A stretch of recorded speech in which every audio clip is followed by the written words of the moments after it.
లాభంతో ట్రేడ్ అవుతున్నాయి. కేవలం ఇందాక మనం అనుకున్నట్టుగా బ్యాంక్ నిఫ్టీ మాత్రం 80 పాయింట్ల నష్టంలో మనకి ట్రేడ్ అవుతుంది. ఐటీ ఇండెక్స్ అంటే మనకి ఈ సాఫ్ట్వేర్ కంపెనీస్కి సంబంధించిన ఐటీ నిఫ్టీలో దాదాపు 151 పాయింట్లు, అంటే రెగ్యులర్ నిఫ్టీ కన్నా కూడా ఐటీ స్టాక్స్లో ఒక మంచి మొమెంటం వచ్చింది. అంటే కంప్లైన్స్కి సంబంధించి ఐటీ సెక్టార్లో గతంలో విప్రో కావచ్చు, ఇన్ఫోసిస్ కావచ్చు, టీసీఎస్ కావచ్చు, వీళ్ళందరూ ఇచ్చిన రిప్రజెంటేషన్స్ని కన్సిడర్ చేస్తూ కంప్లైంట్స్ ఇష్యూస్ ఏవైతే ఉన్నాయో వాటిని ఈజ్ చేస్తామని చెప్పి ప్రభుత్వం ఒక హింట్ ఇవ్వడం జరిగింది. అందువల్ల నిఫ్టీలో మనకి ఐటీ నిఫ్టీలో మంచి మొమెంటం కనిపిస్తుంది. మరోవైపు స్టాక్ మార్కెట్లు పాజిటివ్గా రెస్పాండ్ అయినా కూడా బడ్జెట్ ప్రజెంటేషన్ తర్వాత కొద్దిగా ప్రాఫిట్ బుకింగ్ వచ్చే అవకాశాలు ఉన్నాయంటూ కూడా మనకు చాలా వరకు అనలిస్ట్ రిపోర్ట్స్ చెప్తున్నాయి. ఎందుకంటే జనరల్గా మార్కెట్స్ పీక్లో ఉన్నప్పుడు మనకి బడ్జెట్ అనౌన్స్మెంట్ అయిన తర్వాత ప్రాఫిట్ బుకింగ్ అనేది జరుగుతుంది. కాబట్టి ఇన్వెస్టర్లు దీన్ని కూడా దృష్టిలో పెట్టుకోవాలని చెప్పి అనలిస్టులు చెప్తున్నారు. ఇంకొక ముఖ్యమైన విషయం, మనకి స్టార్టప్స్కి సంబంధించి ఏవైనా షాప్స్ క్రియేట్ చేస్తుందా ఈ బడ్జెట్, అవకాశం ఏమైనా ఉందా లేదా అనేది కూడా మనకు చాలా వరకు ఈ బడ్జెట్లో ఒక క్వశ్చన్ మార్క్ కింద కనిపిస్తుంది. అఫోర్డబుల్ హౌసింగ్ సంబంధించి గతంలో 2 సంవత్సరాలకు ముందు ఏవైతే అనౌన్స్మెంట్స్ చేశారో ఎలక్షన్ ముందు కూడా, అంటే గతంలో మనకి 2019 టైంలో ఇంటర్మ్ బడ్జెట్ ప్రజెంట్ చేసినప్పుడు కూడా అఫోర్డబుల్ హౌసింగ్ సంబంధించి షాప్స్ క్రియేట్ చేశారు. అలాంటివి ఏవైనా ఇప్పుడు మళ్ళీ బడ్జెట్లో కామన్ మ్యాన్ని దృష్టిలో పెట్టుకొని క్రియేట్ చేసే ఛాన్సెస్ ఉంటాయనేది కూడా మనం వేచి చూడాల్సిందే. మరో 29 నిమిషాల్లో పార్లమెంట్లో నిర్మలా సీతారామన్ గారు బడ్జెట్ ప్రవేశపెట్టనున్నారు. ఇంకొక 10-15 మినిట్స్లో మనకి పార్లమెంట్ మొదలవుతుంది. పార్లమెంట్ మొదలైన వెంటనే మొదటి అంశం కింద మనకి బడ్జెట్ ఉంటుంది. కాబట్టి లైవ్లో TV9లో మీరు ఇది కంటిన్యూస్గా మానిటర్ చేయొచ్చు. కామన్ మ్యాన్కి సంబంధించి ఏ ధరలు పెరగబోతున్నాయి, ఏ ధరలు తగ్గబోతున్నాయి, వీటికి అన్నిటికి సంబంధించిన పూర్తి అనాలిసిస్ మీకు ఎప్పుడు మినిట్ టు మినిట్ అందించడానికి TV9 సిబ్బంది మొత్తం సిద్ధంగా ఉన్నారు. అదేవిధంగా ఈ ఇంటరిమ్ బడ్జెట్లో ముఖ్యంగా కేటాయింపుల విషయంలో ఎలాంటివి చేస్తారు, దానివల్ల ఏ సెక్టార్ మీద ఇంపాక్ట్ ఉంటుందనేది కూడా పూర్తి అనాలిసిస్ తోటి మీ ముందుకు వచ్చే ప్రయత్నం చేస్తాం. మరి కాసేపట్లో పార్లమెంట్ మొదలవబోతుంది. పార్లమెంట్ మొదలైన తర్వాత కంటిన్యూస్గా అప్డేట్స్ కోసం చూస్తూనే ఉండండి TV9.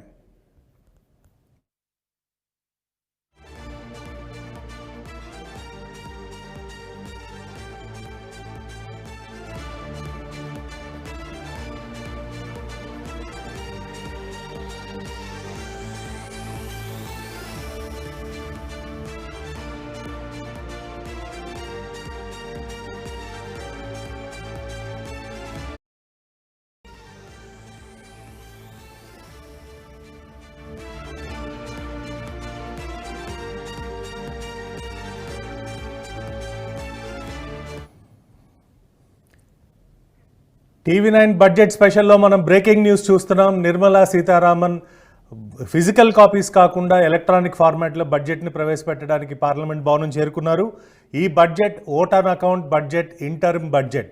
రెగ్యులర్ బడ్జెట్స్కి ఈ బడ్జెట్స్కి చాలా తేడా ఉంటుంది. ఈ బడ్జెట్ని ప్రవేశపెట్టడం అనేది ఒక విధంగా కత్తి మీద సాము లాంటిదే. ఇలాంటి ఛాలెంజ్ని రెండోసారి నిర్మలా సీతారామన్ బడ్జెట్ రూపంలో ప్రవేశపెట్టబోతున్నారు. పార్లమెంట్లో ఈరోజు ప్రవేశపెట్టబోయే బడ్జెట్ సంక్షేమాలకు సంబంధించి ఎలాంటి కేటాయింపులు చేయబోతుంది, వీటినన్నింటినీ కూడా నిశితంగా మొత్తం భారతదేశం గమనిస్తుంది. కాసేపట్లో బడ్జెట్ ప్రవేశపెట్టిన తర్వాత 11 గంటలకి షార్ప్గా బడ్జెట్ ప్రవేశపెడతారు. బడ్జెట్లో జీడిపికి సంబంధించి, సంక్షేమానికి సంబంధించిన కార్యక్రమాలు ఏవైతే ఉన్నాయో వీటి అన్నిటికి సంబంధించి కేటాయింపుల విషయంలో కావచ్చు, ఖర్చుల విషయంలో కావచ్చు, ప్రభుత్వం ఎలాంటి నిర్ణయాలు తీసుకోబోతుంది అనేది ఈ బడ్జెట్ చెప్పే అవకాశం ఉంటుంది.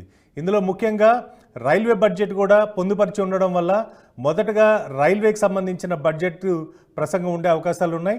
తర్వాత రెగ్యులర్గా ఏదైతే మనకి PM కిసాన్ కావచ్చు, టాక్సేషన్కి సంబంధించి కావచ్చు, కేటాయింపుల విషయానికి వస్తే ఫర్టిలైజర్ సబ్సిడీలు కావచ్చు, పెన్షన్స్ కావచ్చు, పెట్రోలియం సబ్సిడీస్ కావచ్చు, వీటన్నిటికి సంబంధించిన సమగ్రమైన ఇన్ఫర్మేషన్ ఈ బడ్జెట్లో ప్రజెంట్ చేయబోతున్నారు నిర్మలా సీతారామన్.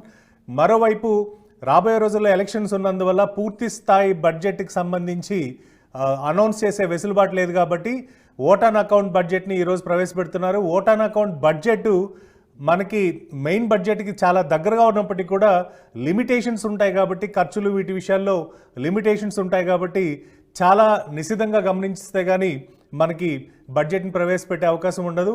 వేరియస్ డిపార్ట్మెంట్స్, వివిధ డిపార్ట్మెంట్ల నుంచి వచ్చిన రిక్వెస్ట్లు కావచ్చు, వివిధ రాష్ట్రాల నుండి వచ్చిన రిక్వెస్ట్లు కావచ్చు, వీటిని అన్నింటినీ బ్యాలెన్స్ చేస్తూ ఎలక్షన్స్ని కూడా దృష్టిలో పెట్టుకొని ఈ బడ్జెట్ ప్రజెంట్ చేయాల్సిన పరిస్థితి మనకు కనిపిస్తుంది. మరోవైపు ఇప్పటి వరకు మనకి ఫిజికల్ డెఫిసిట్ వర్సెస్ జీడిపి ఏదైతే ఉందో 5.9% కన్సిస్టెంట్గా గత 5 సంవత్సరాల నుండి వస్తుంది. దాన్ని 5.2 ఆర్ 5.5 మధ్యలో 5.2% నుండి 5.5% మధ్యలో ఫిక్స్ చేయడానికి కూడా ప్రభుత్వం నిర్ణయం తీసుకున్నట్టుగా మనకు తెలుస్తుంది. కాకపోతే దీనివల్ల అంటే ఫిజికల్ డెఫిసిట్ గ్యాప్లో ఏమాత్రం తేడా వచ్చినా కూడా అది జీడిపి అంచనాల్ని దెబ్బకొట్టే అవకాశం ఉంటుంది. జీడిపి అంచనాలు కనుక తారుమారైతే మళ్ళీ వడ్డీ రేట్ల విషయంలో కూడా ఆర్బీఐ నిర్ణయం తీసుకోవాల్సి ఉంటుంది. కాబట్టి ఏ విషయం అయినా కూడా మార్చ్ అంటే ఎస్పెషలీ మనకి మార్చ్ 31 ఫైనాన్షియల్ ఇయర్ ఎండ్ అవబోతున్న టైంలో ఈ బడ్జెట్కి చాలా ఎక్కువ ప్రాముఖ్యత ఉంటుంది. అదే కాకుండా ఎలక్షన్ ఇయర్ అవడం వల్ల వివిధ రాష్ట్రాలకు సంబంధించి ఎక్కడైతే బీజేపీ గవర్నమెంటు ఎన్డీఏలో భాగస్వాములుగా ఉన్న గవర్నమెంట్స్ ఉన్నాయో వీళ్ళందరినీ టార్గెట్ చేస్తూ అదేవిధంగా కొత్త ప్లేసెస్, కొత్త రాష్ట్రాల్లో కూడా ఎంపీ సీట్లు ఎలా పెంచుకోవాలనేది కూడా ఆ ప్రభావం, ఆ ఇంపాక్ట్ కూడా మనకి బడ్జెట్లో ఉండే అవకాశం కనిపిస్తుంది. ముఖ్యంగా క్యాపిటల్ ఎక్స్పెండిచర్లో కనుక గమనిస్తే 10.76 నుండి 12 lakh crores వరకు మనకి ఎక్స్పెక్టేషన్స్ పెట్టుకొని ఈ బడ్జెట్ని ప్రజెంట్ చేసే అవకాశం కనిపిస్తుంది.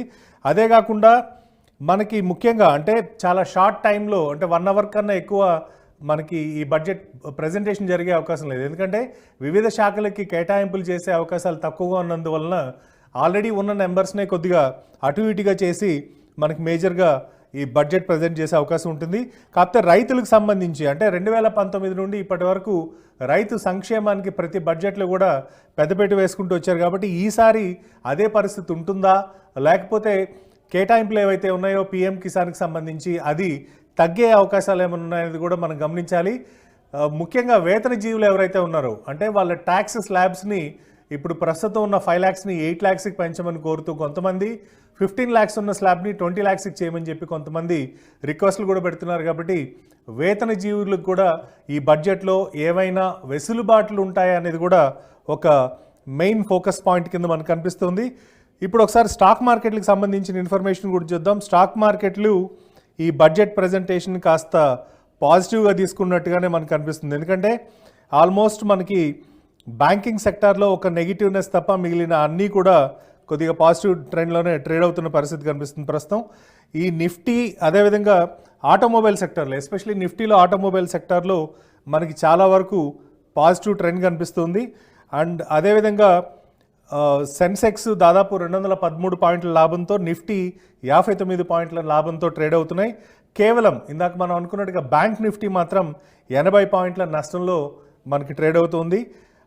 ఐటీ ఇండెక్స్ అంటే మనకి ఈ సాఫ్ట్వేర్ కంపెనీస్కి సంబంధించిన ఐటీ నిఫ్టీలో దాదాపు 151 పాయింట్లు అంటే రెగ్యులర్ నిఫ్టీ కన్నా కూడా ఐటీ స్టాక్స్లో ఒక మంచి మొమెంటం వచ్చింది. అంటే కంప్లైన్స్కి సంబంధించి ఐటీ సెక్టార్లో గతంలో విప్రో కావచ్చు, ఇన్ఫోసిస్ కావచ్చు, టీసీఎస్ కావచ్చు వీళ్ళందరూ ఇచ్చిన రిప్రజెంటేషన్స్ని కన్సిడర్ చేస్తూ కంప్లైంట్స్ ఇష్యూస్ ఏవైతే ఉన్నాయో వాటిని ఈజ్ చేస్తామని చెప్పి ప్రభుత్వం ఒక హింట్ ఇవ్వడం జరిగింది.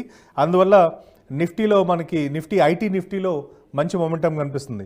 మరోవైపు స్టాక్ మార్కెట్లు పాజిటివ్గా రెస్పాండ్ అయినా కూడా బడ్జెట్ ప్రజెంటేషన్ తర్వాత కొద్దిగా ప్రాఫిట్ బుకింగ్ వచ్చే అవకాశాలు ఉన్నాయంటూ కూడా మనకు చాలా వరకు అనలిస్ట్ రిపోర్ట్స్ చెప్తున్నాయి. ఎందుకంటే జనరల్గా మార్కెట్స్ పీక్లో ఉన్నప్పుడు మనకి బడ్జెట్ అనౌన్స్మెంట్ అయిన తర్వాత ప్రాఫిట్ బుకింగ్ అనేది జరుగుతుంది. కాబట్టి ఇన్వెస్టర్లు దీన్ని కూడా దృష్టిలో పెట్టుకోవాలని చెప్పి అనలిస్టులు చెప్తున్నారు. ఇంకొక ముఖ్యమైన విషయం మనకి స్టార్టప్స్కి సంబంధించి ఏవైనా షాప్స్ క్రియేట్ చేస్తుందా ఈ బడ్జెట్, అవకాశం ఏమైనా ఉందా లేదా అనేది కూడా మనకు చాలా వరకు ఈ బడ్జెట్లో ఒక క్వశ్చన్ మార్క్ కింద కనిపిస్తుంది. అఫోర్డబుల్ హౌసింగ్ సంబంధించి గతంలో 2 సంవత్సరాలకు ముందు ఏవైతే అనౌన్స్మెంట్స్ చేశారో ఎలక్షన్ ముందు కూడా అంటే గతంలో మనకి 2019 టైంలో ఇంటర్మీడియట్ బడ్జెట్ ప్రజెంట్ చేసినప్పుడు కూడా అఫోర్డబుల్ హౌసింగ్ సంబంధించి షాప్స్ క్రియేట్ చేశారు. అలాంటివి ఏవైనా ఇప్పుడు మళ్ళీ బడ్జెట్లో కామన్ మ్యాన్ని దృష్టిలో పెట్టుకొని క్రియేట్ చేసే ఛాన్సెస్ ఉంటాయనేది కూడా మనం వేచి చూడాల్సిందే. మరో 29 నిమిషాల్లో పార్లమెంట్లో నిర్మలా సీతారామన్ గారు బడ్జెట్ ప్రవేశపెట్టనున్నారు.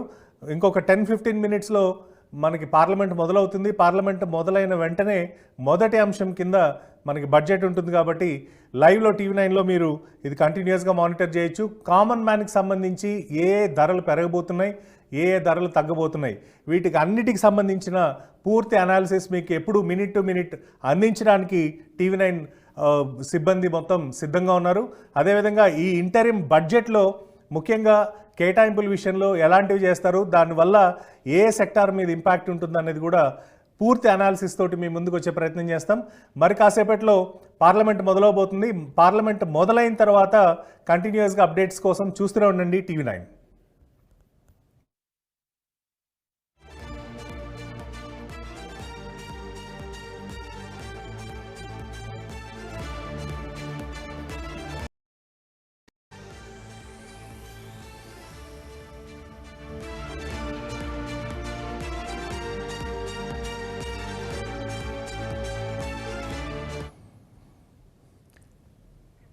టీవీ9 బడ్జెట్ స్పెషల్లో మనం బ్రేకింగ్ న్యూస్ చూస్తున్నాం. నిర్మలా సీతారామన్ ఫిజికల్ కాపీస్ కాకుండా ఎలక్ట్రానిక్ ఫార్మాట్లో బడ్జెట్ని ప్రవేశపెట్టడానికి పార్లమెంట్ భవనం చేరుకున్నారు. ఈ budget vote on account budget, interim budget. Regular బడ్జెట్స్కి ఈ బడ్జెట్స్కి చాలా తేడా ఉంటుంది. ఈ బడ్జెట్ని ప్రవేశపెట్టడం అనేది ఒక విధంగా కత్తి మీద సాము లాంటిదే. ఇలాంటి ఛాలెంజ్ని రెండోసారి నిర్మలా సీతారామన్ బడ్జెట్ రూపంలో ప్రవేశపెట్టబోతున్నారు. పార్లమెంట్లో ఈరోజు ప్రవేశపెట్టబోయే బడ్జెట్ సంక్షేమాలకు సంబంధించి ఎలాంటి కేటాయింపులు చేయబోతుంది, వీటినన్నింటినీ కూడా నిశితంగా మొత్తం భారతదేశం గమనిస్తుంది. కాసేపట్లో బడ్జెట్ ప్రవేశపెట్టిన తర్వాత 11 గంటలకి షార్ప్గా బడ్జెట్ ప్రవేశపెడతారు. బడ్జెట్లో జీడిపికి సంబంధించి, సంక్షేమానికి సంబంధించిన కార్యక్రమాలు ఏవైతే ఉన్నాయో వీటి అన్నిటికి సంబంధించి కేటాయింపుల విషయంలో కావచ్చు, ఖర్చుల విషయంలో కావచ్చు, ప్రభుత్వం ఎలాంటి నిర్ణయాలు తీసుకోబోతుంది అనేది ఈ బడ్జెట్ చెప్పే అవకాశం ఉంటుంది.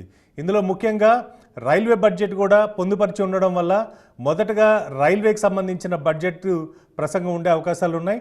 తర్వాత రెగ్యులర్గా ఏదైతే మనకి పిఎం కిసాన్ కావచ్చు, టాక్సేషన్కి సంబంధించి కావచ్చు, కేటాయింపుల విషయానికి వస్తే ఫర్టిలైజర్ సబ్సిడీలు కావచ్చు, పెన్షన్స్ కావచ్చు, పెట్రోలియం సబ్సిడీస్ కావచ్చు, వీటన్నిటికి సంబంధించిన సమగ్రమైన ఇన్ఫర్మేషన్ ఈ బడ్జెట్లో ప్రజెంట్ చేయబోతున్నారు నిర్మలా సీతారామన్. మరోవైపు రాబోయే రోజుల్లో ఎలక్షన్స్ ఉన్నందువల్ల పూర్తి స్థాయి బడ్జెట్కి సంబంధించి అనౌన్స్ చేసే వెసులుబాటు లేదు కాబట్టి ఓట్ ఆన్ అకౌంట్ బడ్జెట్ని ఈరోజు ప్రవేశపెడుతున్నారు. ఓట్ ఆన్ అకౌంట్ బడ్జెట్ మనకి మెయిన్ బడ్జెట్కి చాలా దగ్గరగా ఉన్నప్పటికీ కూడా లిమిటేషన్స్ ఉంటాయి కాబట్టి, ఖర్చులు వీటి విషయాల్లో లిమిటేషన్స్ ఉంటాయి కాబట్టి చాలా నిశితంగా గమనిస్తే కానీ మనకి బడ్జెట్ని ప్రవేశపెట్టే అవకాశం ఉండదు. వేరియస్ డిపార్ట్మెంట్స్, వివిధ డిపార్ట్మెంట్ల నుంచి వచ్చిన రిక్వెస్ట్లు కావచ్చు, వివిధ రాష్ట్రాల నుండి వచ్చిన రిక్వెస్ట్లు కావచ్చు, వీటిని అన్నింటినీ బ్యాలెన్స్ చేస్తూ ఎలక్షన్స్ని కూడా దృష్టిలో పెట్టుకొని ఈ బడ్జెట్ ప్రజెంట్ చేయాల్సిన పరిస్థితి మనకు కనిపిస్తుంది. మరోవైపు ఇప్పటి వరకు మనకి ఫిజికల్ డెఫిసిట్ వర్సెస్ జీడిపి ఏదైతే ఉందో 5.9% కన్సిస్టెంట్గా గత 5 సంవత్సరాల నుండి వస్తుంది. దాన్ని 5.2 ఆర్ 5.5 మధ్యలో, 5.2% నుండి 5.5% మధ్యలో ఫిక్స్ చేయడానికి కూడా ప్రభుత్వం నిర్ణయం తీసుకున్నట్టుగా మనకు తెలుస్తుంది. కాకపోతే దీనివల్ల అంటే ఫిజికల్ డెఫిసిట్ గ్యాప్లో ఏమాత్రం తేడా వచ్చినా కూడా అది జీడిపి అంచనాల్ని దెబ్బకొట్టే అవకాశం ఉంటుంది. జీడిపి అంచనాలు కనుక తారుమారైతే మళ్ళీ వడ్డీ రేట్ల విషయంలో కూడా ఆర్బీఐ నిర్ణయం తీసుకోవాల్సి ఉంటుంది. కాబట్టి ఏ విషయం అయినా కూడా మార్చ్ అంటే ఎస్పెషలీ మనకి March 31 ఫైనాన్షియల్ ఇయర్ ఎండ్ అవబోతున్న టైంలో ఈ బడ్జెట్కి చాలా ఎక్కువ ప్రాముఖ్యత ఉంటుంది. అదే కాకుండా ఎలక్షన్ ఇయర్ అవడం వల్ల వివిధ రాష్ట్రాలకు సంబంధించి ఎక్కడైతే బీజేపీ గవర్నమెంటు, ఎన్డీఏలో భాగస్వాములుగా ఉన్న గవర్నమెంట్స్ ఉన్నాయో వీళ్ళందరినీ టార్గెట్ చేస్తూ, అదేవిధంగా కొత్త ప్లేసెస్, కొత్త రాష్ట్రాల్లో కూడా ఎంపీ సీట్లు ఎలా పెంచుకోవాలనేది కూడా ఆ ప్రభావం, ఆ ఇంపాక్ట్ కూడా మనకి బడ్జెట్లో ఉండే అవకాశం కనిపిస్తుంది. ముఖ్యంగా క్యాపిటల్ ఎక్స్పెండిచర్లో కనుక గమనిస్తే 10.76 నుండి 12 lakh crores వరకు మనకి ఎక్స్పెక్టేషన్స్ పెట్టుకొని ఈ బడ్జెట్ని ప్రజెంట్ చేసే అవకాశం కనిపిస్తుంది. అదే కాకుండా మనకి ముఖ్యంగా అంటే చాలా షార్ట్ టైంలో అంటే 1 hour కన్నా ఎక్కువ మనకి ఈ బడ్జెట్ ప్రజెంటేషన్ జరిగే అవకాశం లేదు. ఎందుకంటే వివిధ శాఖలకి కేటాయింపులు చేసే అవకాశాలు తక్కువగా ఉన్నందువలన ఆల్రెడీ ఉన్న నెంబర్స్నే కొద్దిగా అటు ఇటుగా చేసి మనకి మేజర్గా ఈ బడ్జెట్ ప్రజెంట్ చేసే అవకాశం ఉంటుంది. కాకపోతే రైతులకు సంబంధించి అంటే 2019 నుండి ఇప్పటి వరకు రైతు సంక్షేమానికి ప్రతి బడ్జెట్లో కూడా పెద్దపీట వేసుకుంటూ వచ్చారు. కాబట్టి ఈసారి అదే పరిస్థితి ఉంటుందా, లేకపోతే కేటాయింపులు ఏవైతే ఉన్నాయో పీఎం కిసాన్కి సంబంధించి అది తగ్గే అవకాశాలు ఏమైనా ఉన్నాయనేది కూడా మనం గమనించాలి. ముఖ్యంగా వేతన జీవులు ఎవరైతే ఉన్నారో అంటే వాళ్ళ ట్యాక్స్ స్లాబ్స్ని ఇప్పుడు ప్రస్తుతం ఉన్న 5 lakhsని 8 lakhsకి పెంచమని కోరుతూ కొంతమంది, 15 lakhs ఉన్న స్లాబ్ని 20 lakhsకి చేయమని చెప్పి కొంతమంది రిక్వెస్ట్లు కూడా పెడుతున్నారు. కాబట్టి వేతన జీవులకు కూడా ఈ బడ్జెట్లో ఏవైనా వెసులుబాట్లు ఉంటాయా అనేది కూడా ఒక మెయిన్ ఫోకస్ పాయింట్ కింద మనకు కనిపిస్తుంది. ఇప్పుడు ఒకసారి స్టాక్ మార్కెట్లకు సంబంధించిన ఇన్ఫర్మేషన్ కూడా చూద్దాం. స్టాక్ మార్కెట్లు ఈ బడ్జెట్ ప్రజెంటేషన్ కాస్త పాజిటివ్గా తీసుకున్నట్టుగానే మనకు కనిపిస్తుంది. ఎందుకంటే ఆల్మోస్ట్ మనకి బ్యాంకింగ్ సెక్టార్లో ఒక నెగిటివ్నెస్ తప్ప మిగిలిన అన్నీ కూడా కొద్దిగా పాజిటివ్ ట్రెండ్లోనే ట్రేడ్ అవుతున్న పరిస్థితి కనిపిస్తుంది ప్రస్తుతం. ఈ నిఫ్టీ అదేవిధంగా ఆటోమొబైల్ సెక్టార్లో, ఎస్పెషల్లీ నిఫ్టీలో ఆటోమొబైల్ సెక్టార్లో మనకి చాలా వరకు పాజిటివ్ ట్రెండ్ కనిపిస్తుంది. అండ్ అదేవిధంగా సెన్సెక్స్ దాదాపు 213 పాయింట్ల లాభంతో, నిఫ్టీ 59 పాయింట్ల లాభంతో ట్రేడ్ అవుతున్నాయి. కేవలం ఇందాక మనం అనుకున్నట్టుగా బ్యాంక్ నిఫ్టీ మాత్రం 80 పాయింట్ల నష్టంలో మనకి ట్రేడ్ అవుతుంది.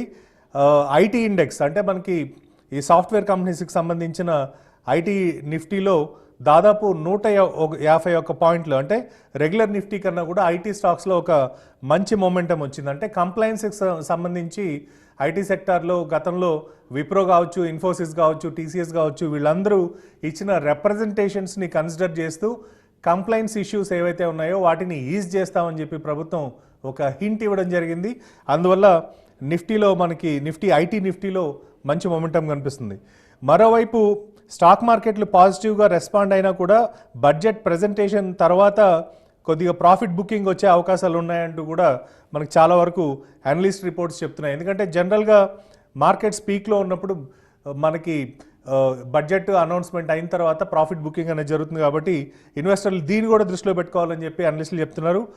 ఇంకొక ముఖ్యమైన విషయం, మనకి స్టార్టప్స్కి సంబంధించి ఏవైనా షాప్స్ క్రియేట్ చేస్తుందా ఈ బడ్జెట్, అవకాశం ఏమైనా ఉందా లేదా అనేది కూడా మనకు చాలా వరకు ఈ బడ్జెట్లో ఒక క్వశ్చన్ మార్క్ కింద కనిపిస్తుంది. అఫోర్డబుల్ హౌసింగ్ సంబంధించి గతంలో 2 సంవత్సరాలకు ముందు ఏవైతే అనౌన్స్మెంట్స్ చేశారో ఎలక్షన్ ముందు కూడా, అంటే గతంలో మనకి 2019 టైంలో ఇంటర్మీడియట్ బడ్జెట్ ప్రజెంట్ చేసినప్పుడు కూడా అఫోర్డబుల్ హౌసింగ్ సంబంధించి షాప్స్ క్రియేట్ చేశారు. అలాంటివి ఏవైనా ఇప్పుడు మళ్ళీ బడ్జెట్లో కామన్ మ్యాన్ని దృష్టిలో పెట్టుకొని క్రియేట్ చేసే ఛాన్సెస్ ఉంటాయనేది కూడా మనం వేచి చూడాల్సిందే. మరో 29 నిమిషాల్లో పార్లమెంట్లో నిర్మలా సీతారామన్ గారు బడ్జెట్ ప్రవేశపెట్టనున్నారు.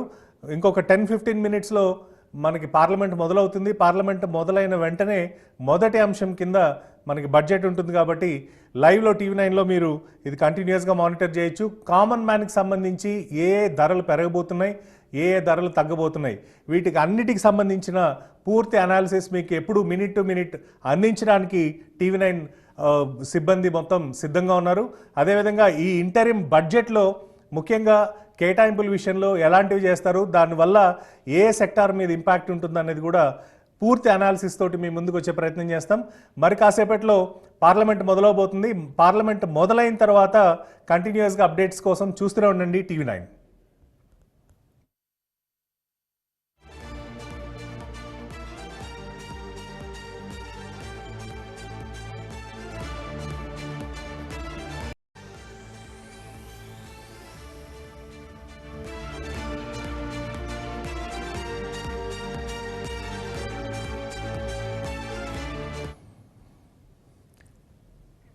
టీవీ9 బడ్జెట్ స్పెషల్లో మనం బ్రేకింగ్ న్యూస్ చూస్తున్నాం. నిర్మలా సీతారామన్ ఫిజికల్ కాపీస్ కాకుండా ఎలక్ట్రానిక్ ఫార్మాట్లో బడ్జెట్ని ప్రవేశపెట్టడానికి పార్లమెంట్ భవనం చేరుకున్నారు.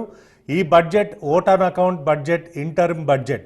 రెగ్యులర్ బడ్జెట్స్కి ఈ బడ్జెట్స్కి చాలా తేడా ఉంటుంది. ఈ బడ్జెట్ని ప్రవేశపెట్టడం అనేది ఒక విధంగా కత్తి మీద సాము లాంటిదే. ఇలాంటి ఛాలెంజ్ని రెండోసారి నిర్మలా సీతారామన్ బడ్జెట్ రూపంలో ప్రవేశపెట్టబోతున్నారు. పార్లమెంట్లో ఈరోజు ప్రవేశపెట్టబోయే బడ్జెట్ సంక్షేమాలకు సంబంధించి ఎలాంటి కేటాయింపులు చేయబోతుంది, వీటినన్నింటినీ కూడా నిశితంగా మొత్తం భారతదేశం గమనిస్తుంది. కాసేపట్లో బడ్జెట్ ప్రవేశపెట్టిన తర్వాత 11 గంటలకి షార్ప్గా బడ్జెట్ ప్రవేశపెడతారు. బడ్జెట్లో జీడిపికి సంబంధించి, సంక్షేమానికి సంబంధించిన కార్యక్రమాలు ఏవైతే ఉన్నాయో వీటి అన్నిటికి సంబంధించి కేటాయింపుల విషయంలో కావచ్చు, ఖర్చుల విషయంలో కావచ్చు, ప్రభుత్వం ఎలాంటి నిర్ణయాలు తీసుకోబోతుంది అనేది ఈ బడ్జెట్ చెప్పే అవకాశం ఉంటుంది. ఇందులో ముఖ్యంగా రైల్వే బడ్జెట్ కూడా పొందుపరిచి ఉండడం వల్ల మొదటగా రైల్వేకి సంబంధించిన బడ్జెట్ ప్రసంగం ఉండే అవకాశాలు ఉన్నాయి. తర్వాత రెగ్యులర్గా ఏదైతే మనకి పిఎం కిసాన్ కావచ్చు, టాక్సేషన్కి సంబంధించి కావచ్చు, కేటాయింపుల విషయానికి వస్తే ఫర్టిలైజర్ సబ్సిడీలు కావచ్చు, పెన్షన్స్ కావచ్చు, పెట్రోలియం సబ్సిడీస్ కావచ్చు, వీటన్నిటికి సంబంధించిన సమగ్రమైన ఇన్ఫర్మేషన్ ఈ బడ్జెట్లో ప్రజెంట్ చేయబోతున్నారు నిర్మలా సీతారామన్. మరోవైపు రాబోయే రోజుల్లో ఎలక్షన్స్ ఉన్నందువల్ల పూర్తి స్థాయి బడ్జెట్కి సంబంధించి అనౌన్స్ చేసే వెసులుబాటు లేదు కాబట్టి ఓట్ ఆన్ అకౌంట్ బడ్జెట్ని ఈరోజు ప్రవేశపెడుతున్నారు. ఓట్ ఆన్ అకౌంట్ బడ్జెట్ మనకి మెయిన్ బడ్జెట్కి చాలా దగ్గరగా ఉన్నప్పటికీ కూడా లిమిటేషన్స్ ఉంటాయి కాబట్టి, ఖర్చులు వీటి విషయాల్లో లిమిటేషన్స్ ఉంటాయి కాబట్టి చాలా నిశితంగా గమనించే రాష్ట్రాల నుండి వచ్చిన రిక్వెస్ట్లు కావచ్చు, వీటిని అన్నింటినీ బ్యాలెన్స్ చేస్తూ ఎలక్షన్స్ని కూడా దృష్టిలో పెట్టుకొని ఈ బడ్జెట్ ప్రజెంట్ చేయాల్సిన పరిస్థితి మనకు కనిపిస్తుంది. మరోవైపు ఇప్పటి వరకు మనకి ఫిజికల్ డెఫిసిట్ వర్సెస్ జీడిపి ఏదైతే ఉందో 5.9% కన్సిస్టెంట్గా గత 5 సంవత్సరాల నుండి వస్తుంది. దాన్ని 5.2 ఆర్ 5.5 మధ్యలో 5.2% నుండి 5.5% మధ్యలో ఫిక్స్ చేయడానికి కూడా ప్రభుత్వం నిర్ణయం తీసుకున్నట్టుగా మనకు తెలుస్తుంది. కాకపోతే దీనివల్ల అంటే ఫిజికల్ డెఫిసిట్ గ్యాప్లో ఏమాత్రం తేడా వచ్చినా కూడా అది జీడిపి అంచనాల్ని దెబ్బకొట్టే అవకాశం ఉంటుంది. జీడిపి అంచనాలు కనుక తారుమారైతే మళ్ళీ వడ్డీ రేట్ల విషయంలో కూడా ఆర్బీఐ నిర్ణయం తీసుకోవాల్సి ఉంటుంది. కాబట్టి ఏ విషయం అయినా కూడా మార్చ్ అంటే ఎస్పెషలీ మనకి మార్చ్ 31 ఫైనాన్షియల్ ఇయర్ ఎండ్ అవబోతున్న టైంలో ఈ బడ్జెట్కి చాలా ఎక్కువ ప్రాముఖ్యత ఉంటుంది. అదే కాకుండా ఎలక్షన్ ఇయర్ అవడం వల్ల వివిధ రాష్ట్రాలకు సంబంధించి ఎక్కడైతే బీజేపీ గవర్నమెంటు ఎన్డీఏలో భాగస్వాములుగా ఉన్న గవర్నమెంట్స్ ఉన్నాయో వీళ్ళందరినీ టార్గెట్ చేస్తూ అదేవిధంగా కొత్త ప్లేసెస్ కొత్త రాష్ట్రాల్లో కూడా ఎంపీ సీట్లు ఎలా పెంచుకోవాలనేది కూడా ఆ ప్రభావం ఆ ఇంపాక్ట్ కూడా మనకి బడ్జెట్లో ఉండే అవకాశం కనిపిస్తుంది. ముఖ్యంగా క్యాపిటల్ ఎక్స్పెండిచర్లో కనుక గమనిస్తే 10.76 నుండి 12 lakh crores వరకు మనకి ఎక్స్పెక్టేషన్స్ పెట్టుకొని ఈ బడ్జెట్ని ప్రజెంట్ చేసే అవకాశం కనిపిస్తుంది. అదే కాకుండా మనకి ముఖ్యంగా అంటే చాలా షార్ట్ టైంలో అంటే 1 hour కన్నా ఎక్కువ మనకి ఈ బడ్జెట్ ప్రజెంటేషన్ జరిగే అవకాశం లేదు. ఎందుకంటే వివిధ శాఖలకి కేటాయింపులు చేసే అవకాశాలు తక్కువగా ఉన్నందువలన ఆల్రెడీ ఉన్న నెంబర్స్నే కొద్దిగా అటు ఇటుగా చేసి మనకి మేజర్గా ఈ బడ్జెట్ ప్రజెంట్ చేసే అవకాశం ఉంటుంది. కాకపోతే రైతులకు సంబంధించి అంటే 2019 నుండి ఇప్పటి వరకు రైతు సంక్షేమానికి ప్రతి బడ్జెట్లో కూడా పెద్దపీట వేసుకుంటూ వచ్చారు. కాబట్టి ఈసారి అదే పరిస్థితి ఉంటుందా, లేకపోతే కేటాయింపులు ఏవైతే ఉన్నాయో పిఎం కిసాన్కి సంబంధించి అది తగ్గే అవకాశాలు ఏమైనా ఉన్నాయనేది కూడా మనం గమనించాలి. ముఖ్యంగా వేతన జీవులు ఎవరైతే ఉన్నారో అంటే వాళ్ళ ట్యాక్స్ స్లాబ్స్ని ఇప్పుడు ప్రస్తుతం ఉన్న 5 lakhsని 8 lakhsకి పెంచమని కోరుతూ కొంతమంది, 15 lakhs ఉన్న స్లాబ్ని 20 lakhsకి చేయమని చెప్పి కొంతమంది రిక్వెస్ట్లు కూడా పెడుతున్నారు. కాబట్టి వేతన జీవులకు కూడా ఈ బడ్జెట్లో ఏవైనా వెసులుబాట్లు ఉంటాయా అనేది కూడా ఒక మెయిన్ ఫోకస్ పాయింట్ కింద మనకు కనిపిస్తుంది. ఇప్పుడు ఒకసారి స్టాక్ మార్కెట్లకు సంబంధించిన ఇన్ఫర్మేషన్ కూడా చూద్దాం. స్టాక్ మార్కెట్లు ఈ బడ్జెట్ ప్రజెంటేషన్ కాస్త పాజిటివ్గా తీసుకున్నట్టుగానే మనకు కనిపిస్తుంది. ఎందుకంటే ఆల్మోస్ట్ మనకి బ్యాంకింగ్ సెక్టార్లో ఒక నెగిటివ్నెస్ తప్ప మిగిలిన అన్నీ కూడా కొద్దిగా పాజిటివ్ ట్రెండ్లోనే ట్రేడ్ అవుతున్న పరిస్థితి కనిపిస్తుంది ప్రస్తుతం. ఈ నిఫ్టీ అదేవిధంగా ఆటోమొబైల్ సెక్టార్లో ఎస్పెషలీ నిఫ్టీలో ఆటోమొబైల్ సెక్టార్లో మనకి చాలా వరకు పాజిటివ్ ట్రెండ్ కనిపిస్తుంది. అండ్ అదేవిధంగా సెన్సెక్స్ దాదాపు 213 పాయింట్ల లాభంతో, నిఫ్టీ 59 పాయింట్ల లాభంతో ట్రేడ్ అవుతున్నాయి. కేవలం ఇందాక మనం అనుకున్నట్టుగా బ్యాంక్ నిఫ్టీ మాత్రం 80 పాయింట్ల నష్టంలో మనకి ట్రేడ్ అవుతుంది. ఐటీ ఇండెక్స్ అంటే మనకి ఈ సాఫ్ట్వేర్ కంపెనీస్కి సంబంధించిన ఐటీ నిఫ్టీలో దాదాపు 151 పాయింట్లు అంటే రెగ్యులర్ నిఫ్టీ కన్నా కూడా ఐటీ స్టాక్స్లో ఒక మంచి మొమెంటం వచ్చింది. అంటే కంప్లైన్స్కి సంబంధించి ఐటీ సెక్టార్లో గతంలో విప్రో కావచ్చు, ఇన్ఫోసిస్ కావచ్చు, టీసీఎస్ కావచ్చు వీళ్ళందరూ ఇచ్చిన రిప్రజెంటేషన్స్ని కన్సిడర్ చేస్తూ కంప్లైంట్స్ ఇష్యూస్ ఏవైతే ఉన్నాయో వాటిని ఈజ్ చేస్తామని చెప్పి ప్రభుత్వం ఒక హింట్ ఇవ్వడం జరిగింది. అందువల్ల నిఫ్టీలో మనకి ఐటీ నిఫ్టీలో మంచి మొమెంటం కనిపిస్తుంది. మరోవైపు స్టాక్ మార్కెట్లు పాజిటివ్గా రెస్పాండ్ అయినా కూడా బడ్జెట్ ప్రజెంటేషన్ తర్వాత కొద్దిగా ప్రాఫిట్ బుకింగ్ వచ్చే అవకాశాలు ఉన్నాయంటూ కూడా మనకు చాలా వరకు అనలిస్ట్ రిపోర్ట్స్ చెప్తున్నాయి. ఎందుకంటే జనరల్గా మార్కెట్స్ పీక్లో ఉన్నప్పుడు మనకి బడ్జెట్ అనౌన్స్మెంట్ అయిన తర్వాత ప్రాఫిట్ బుకింగ్ అనేది జరుగుతుంది. కాబట్టి ఇన్వెస్టర్లు దీన్ని కూడా దృష్టిలో పెట్టుకోవాలని చెప్పి అనలిస్టులు చెప్తున్నారు. ఇంకొక ముఖ్యమైన విషయం మనకి స్టార్టప్స్కి సంబంధించి ఏవైనా షాప్స్ క్రియేట్ చేస్తుందా ఈ బడ్జెట్, అవకాశం ఏమైనా ఉందా లేదా అనేది కూడా మనకు చాలా వరకు ఈ బడ్జెట్లో ఒక క్వశ్చన్ మార్క్ కింద కనిపిస్తుంది. అఫోర్డబుల్ హౌసింగ్ సంబంధించి గతంలో 2 సంవత్సరాలకు ముందు ఏవైతే అనౌన్స్మెంట్స్ చేశారో ఎలక్షన్ ముందు కూడా, అంటే గతంలో మనకి 2019 టైంలో బడ్జెట్ ఇంటర్మ్ బడ్జెట్ ప్రజెంట్ చేసినప్పుడు కూడా అఫోర్డబుల్ హౌసింగ్ సంబంధించి షాప్స్ క్రియేట్ చేశారు. అలాంటివి ఏవైనా ఇప్పుడు మళ్ళీ బడ్జెట్లో కామన్ మ్యాన్ని దృష్టిలో పెట్టుకొని క్రియేట్ చేసే ఛాన్సెస్ ఉంటాయనేది కూడా మనం వేచి చూడాల్సిందే. మరో 29 నిమిషాల్లో పార్లమెంట్లో నిర్మలా సీతారామన్ గారు బడ్జెట్ ప్రవేశపెట్టనున్నారు. ఇంకొక 10-15 మినిట్స్లో మనకి పార్లమెంట్ మొదలవుతుంది. పార్లమెంట్ మొదలైన వెంటనే మొదటి అంశం కింద మనకి బడ్జెట్ ఉంటుంది కాబట్టి లైవ్లో TV9లో మీరు ఇది కంటిన్యూస్గా మానిటర్ చేయొచ్చు. కామన్ మ్యాన్కి సంబంధించి ఏ ధరలు పెరగబోతున్నాయి, ఏ ధరలు తగ్గబోతున్నాయి, వీటికి అన్నిటికి సంబంధించిన పూర్తి అనాలిసిస్ మీకు ఎప్పుడు మినిట్ టు మినిట్ అందించడానికి TV9 సిబ్బంది మొత్తం సిద్ధంగా ఉన్నారు. అదేవిధంగా ఈ ఇంటరిమ్ బడ్జెట్లో ముఖ్యంగా కేటాయింపుల విషయంలో ఎలాంటివి చేస్తారు, దానివల్ల ఏ సెక్టార్ మీద ఇంపాక్ట్ ఉంటుందనేది కూడా పూర్తి అనాలిసిస్ తోటి మీ ముందుకు వచ్చే ప్రయత్నం చేస్తాం. మరి కాసేపట్లో పార్లమెంట్ మొదలవబోతుంది. పార్లమెంట్ మొదలైన తర్వాత కంటిన్యూస్గా అప్డేట్స్ కోసం చూస్తూనే ఉండండి TV9.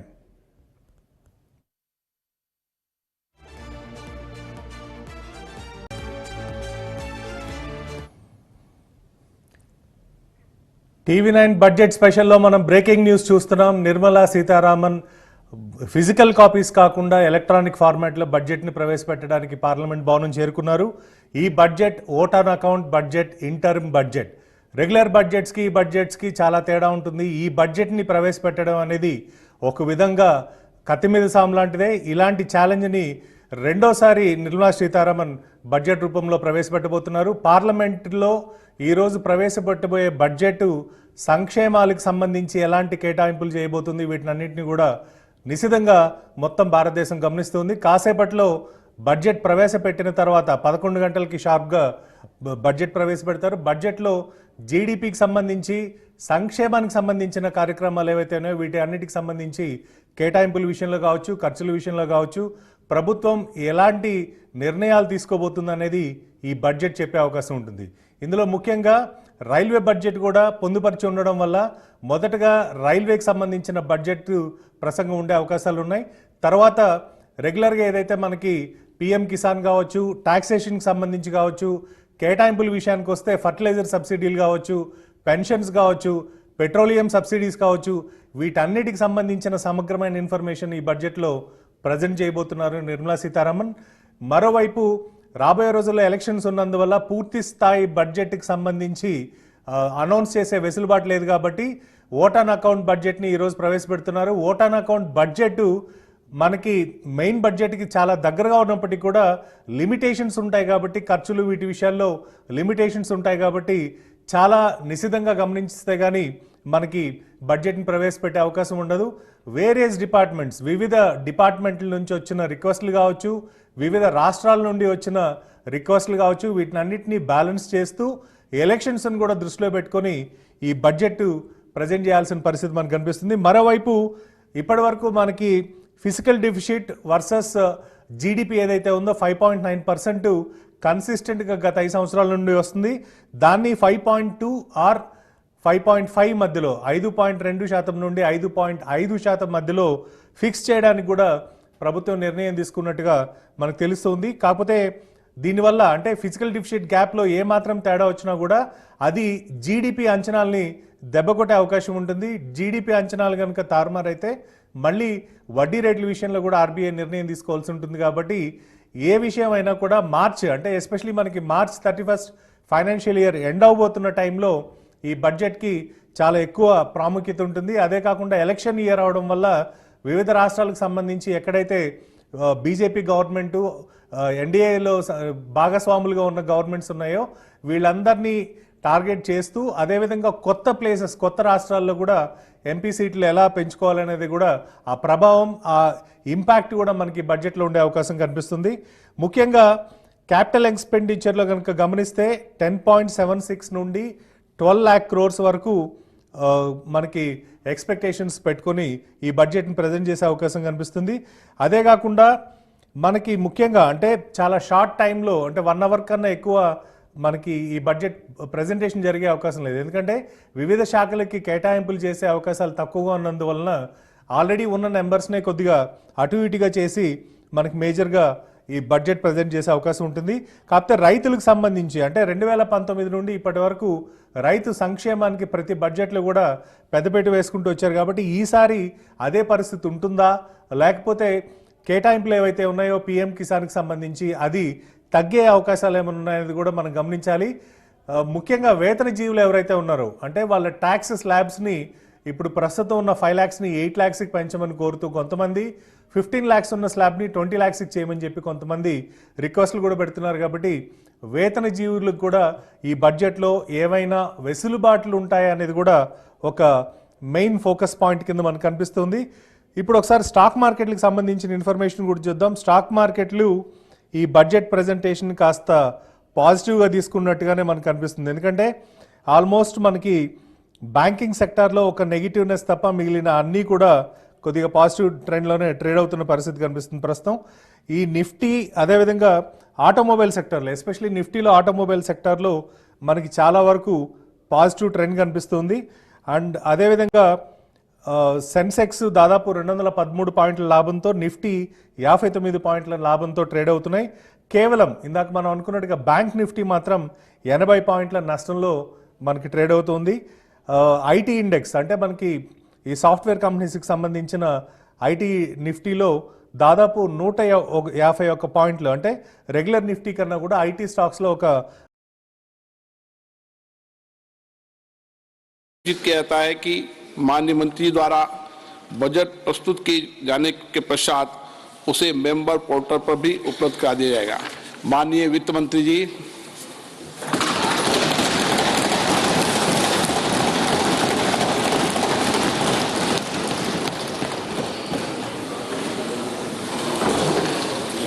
Honorable Speaker, I present the interim budget for 24-25.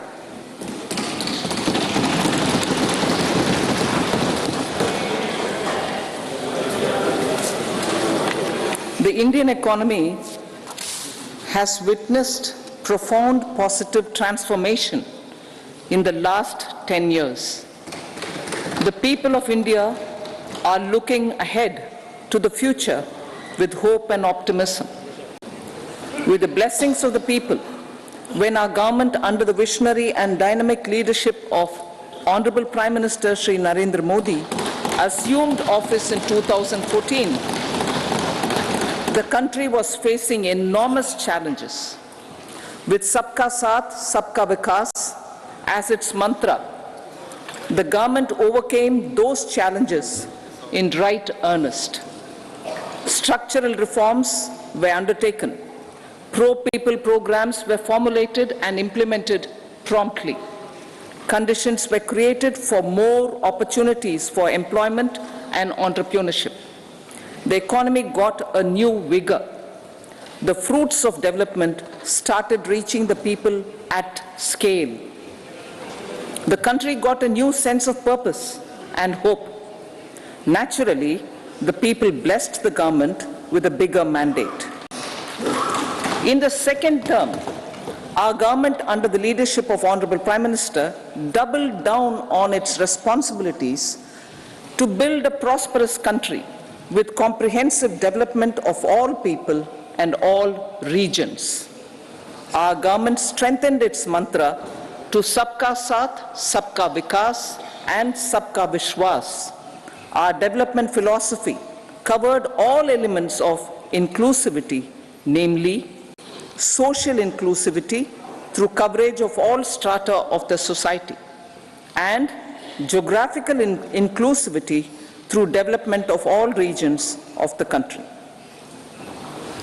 With the whole of nation approach of Sabka Prayas, the country overcame the challenges of once in a century pandemic, took long strides towards Atmanirbhar Bharat, committed to Panch Pran, and laid solid foundations for the Amrit Kal. As a result, our young country has high aspirations, pride in its present, and hope and confidence for a bright future. We expect that our government, based on its stupendous work, will be blessed again by the people with a resounding mandate. Inclusive development and growth. Our humane and inclusive approach to development is a marked and deliberate departure from the earlier approach of provisioning up to village level. Development programs were thus provisioned. In the last 10 years, however, have targeted each and every household and individual through housing for all, Har Ghar Jal, electricity for all, cooking gas for all, bank accounts and financial services for all in record time. The worries about food have been eliminated through free ration for 80 crore people. Minimum support prices for the produce of Annadata are periodically increased appropriately. These and the provision of basic necessities have enhanced real income in the rural areas. Their economic needs could be addressed, thus spurring growth and generating jobs. Social justice. Our government is working with an approach to development that is all-round, all-pervasive, and all-inclusive. Sarvangin, Sarvasparshi, or Sarvasamaveshi. It covers all castes and people at all levels. We are working to make India a Vikasit Bharat by 2047. For achieving that goal, we need to improve people's capability and empower them. Previously, social justice was mostly a political slogan. For our government, social justice is an effective and necessary governance model. The saturation approach of covering all eligible people is the true and comprehensive achievement of social justice. This is secularism in action, reduces corruption, and prevents nepotism, prevents Bhai Bhatijawad. There is transparency and assurance that benefits are delivered to all eligible people. The resources are distributed fairly. All, regardless of their social standing, get access to opportunities. We are addressing systemic inequalities that had plagued our society. We focus on outcomes and not on outlays, so that the social economic transformation is achieved. As our Prime Minister firmly believes, we need to focus on 4 major castes. They are Garib, Mahilaye, Yuva, and Annadata. Their needs, their aspirations, and their welfare are our highest priority. The country progresses when they progress. All 4 require and receive government support in their quest to better their lives. Their empowerment and well-being will drive the country forward. Garib Kalyan, Desh Ka Kalyan. We believe in empowering the poor. The earlier approach of tackling poverty through entitlements had resulted in very modest outcomes. When the poor became empowered partners in the development process, government's power to assist them also increases manifold. With the pursuit of Sabka Saath, in these 10 years, the government has assisted 25 crore people to get freedom from multi-dimensional poverty. Our government's efforts are now getting synergized with energy and passion of such empowered people. This is truly elevating them from poverty. Direct benefit transfer of 34 lakh crore rupees from the government using PM Jan Dhan accounts has led to savings of 2.7 lakh crores of rupees for the government. This savings has been realized through avoidance of leakages prevalent earlier. The savings have helped in providing more funds for Garib Kalyan. PM Swanidhi has provided credit assistance to 78 lakh street vendors. From that total of 78 lakh street vendors, 2.3 lakh have received credit for the third time. PM Janman Yojana reaches out to the particularly vulnerable tribal groups who have remained outside the realm of development so far. PM Vishwakarma Yojana provides end-to-end support to artisans and craftspeople engaged in 18 trades. The schemes for empowerment of Divyangs and transgender persons reflect firm resolve of our government to leave no one behind. Welfare of Annadata. Farmers are our Annadata. Every year under PM Kisan Samman Yojana, direct financial assistance is provided to 11.8 crore farmers, including marginal and small farmers. Crop insurance is given to 4 crore farmers under PM Fasal Bima Yojana. These, besides several other programs, are assisting Annadata in producing food for the country and for the world. Electronic National Agricultural Market has integrated 1,361 mandis and is providing services to 1.8 crore farmers with trading volume of 3 lakh crores of rupees. The sector is poised for inclusive, balanced, higher growth and productivity. These are facilitated from farmer-centric policies, income support, coverage of risks through price and insurance support, promotion of technologies and innovations through startups. Empowering the Amrit PD, the Yuva. Our prosperity depends on adequately equipping and empowering the youth. The National Education Policy 2020 is ushering the transformational reforms.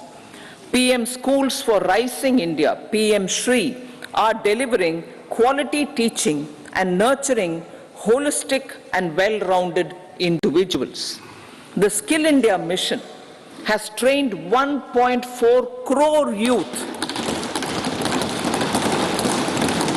upskilled and reskilled 54 lakh youth, and established 3,000 new ITIs. A large number of institutions of higher learning, namely 7 IITs, 16 triple ITs, 7 IIMs, 15 AIMS, and 390 universities have been set up. PM Mudra Yojana has sanctioned 43 crore loans aggregating to 22.5 lakh crores of rupees for entrepreneurial aspirations of our youth. Besides that, Fund of Funds, Startup India, and Startup Credit Guarantee schemes are assisting our youth. They are also becoming Rozgar Data. The country is proud of our youth scaling new heights in sports. The highest ever medal tally in Asian Games and Asian Para Games in 2023 reflects a high confidence level.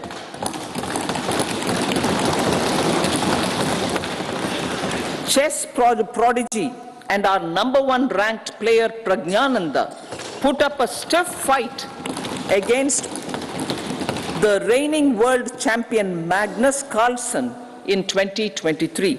Today, India has over 80 chess grandmasters compared to little over 20 in 2010.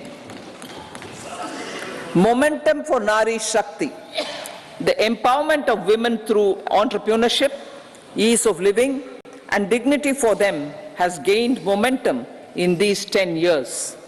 30 crore Mudra Yojana loans have been given to women entrepreneurs.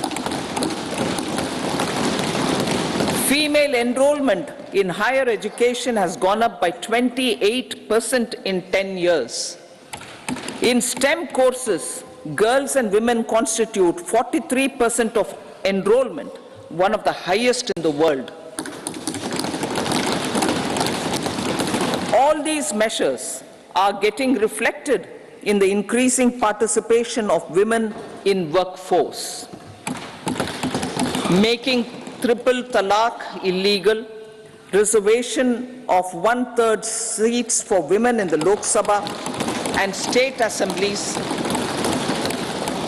and giving over 70% houses under PM Awas Yojana in rural areas to women,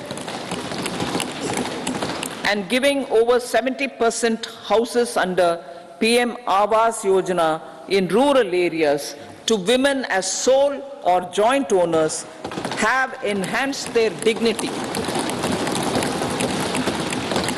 Exemplary track record of governance, development, and performance. Besides delivering on high growth in terms of gross domestic product, the government is equally focused on a more comprehensive GDP, that is, governance, development, and performance. Our government has provided transparent, accountable, people-centric, and prompt, trust-based administration with citizen-first and minimum government, maximum governance approach. The impact of all-round development is discernible in all sectors. There is macroeconomic stability, including in the external sector. Investments are robust. The economy is doing well. People are living better and earning better, with even greater aspirations for future. Average real income of the people has increased by 50%. Inflation is moderate. People are getting empowered, equipped, and enabled to pursue their aspirations. There is effective and timely delivery of programs and of large projects. Economic management. The multi-pronged economic management over the past 10 years has complemented people-centric, inclusive development. Following are some of the major elements. 1. All forms of infrastructure, physical, digital, or social, are being built in record time.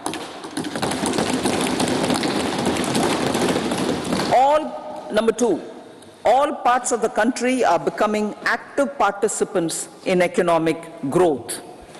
Number 3, digital public infrastructure, a new factor of production as if in the 21st century, is instrumental in formalization of the economy. Number 4, goods and services tax has enabled one nation, one market, one tax. Tax reforms have led to deepening and widening of tax base. Number 5, strengthening of the financial sector has helped in making savings, credit, and investments more efficient. Number 6, GIFT, IFSC, and the Unified Regulatory Authority, IFSCA, are creating a robust gateway for global capital and financial services for the economy. Number 7, proactive inflation management has helped keep inflation within the policy band. Now the global context, Honorable Speaker, sir. Geopolitically, global affairs are becoming more complex and challenging with wars and conflicts.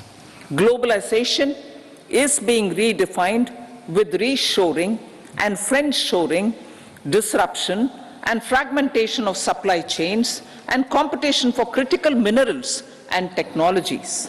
A new world order is emerging after the COVID pandemic.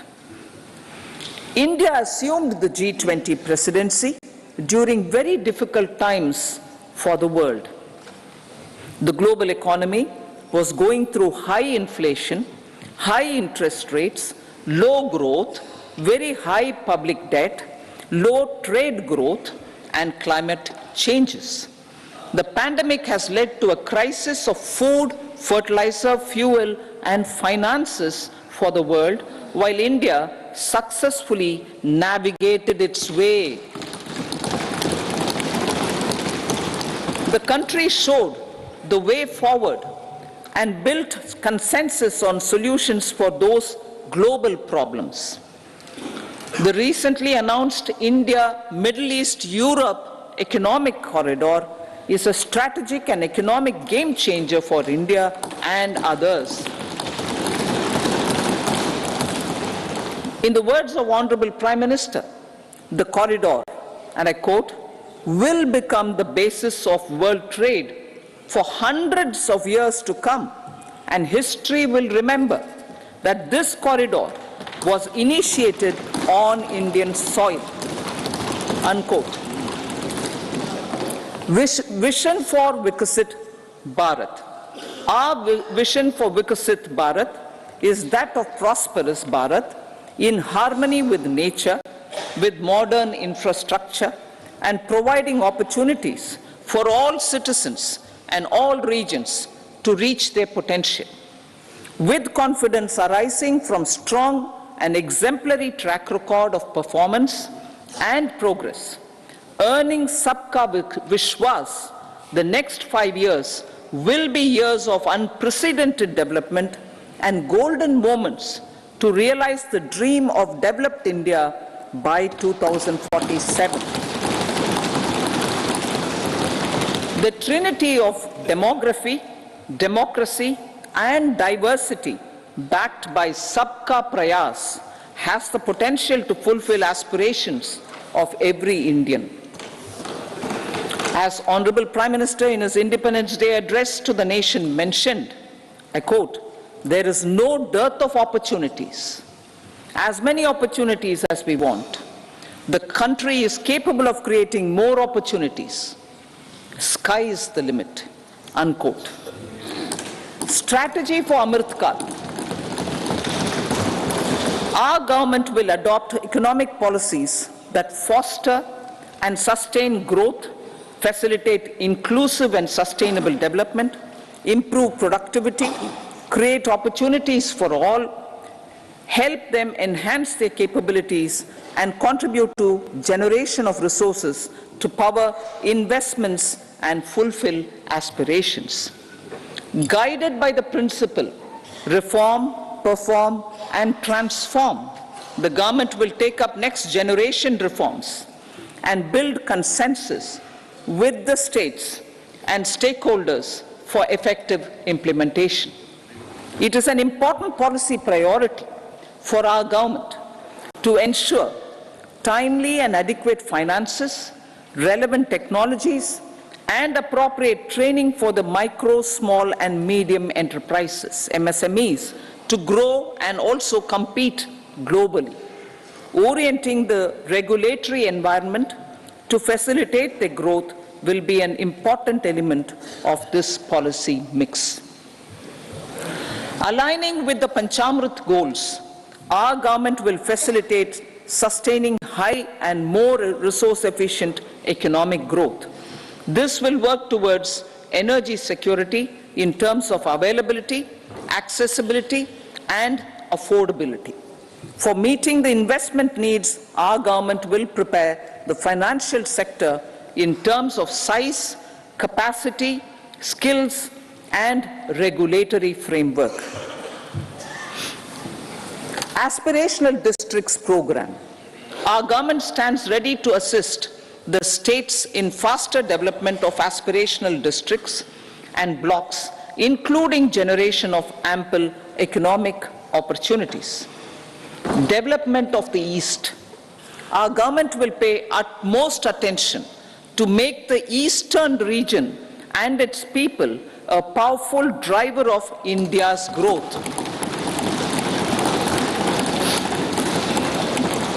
PM Awas Yojana Gramin. Despite the challenges due to COVID, implementation of PM Awas Yojana Gramin continued, and we are close to achieving the target of 3 crore houses. 2 crore more houses will be taken up in the next 5 years to meet the requirement arising from increase in the number of families. Rooftop solarization and Muft Bijli. Through rooftop solarization, 1 crore households will be enabled to obtain up to 300 units free electricity every month. This scheme follows the resolve of Honorable Prime Minister on the historic day of consecration of Sri Ram Mandir in Ayodhya. Following benefits are expected.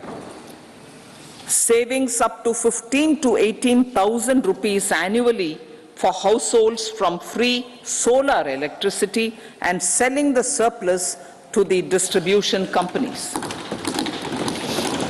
Charging of electric vehicles. Entrepreneurship opportunities for a large number of vendors for supply and installation. Employment opportunities for the youth with technical skills in manufacturing, installation, and maintenance. Housing for middle class. Our government will launch a scheme to help deserving sections of the middle class, and I quote from Honorable Prime Minister's words, living in rented houses or slums or chawls and unauthorized colonies, unquote, to buy or build their own houses.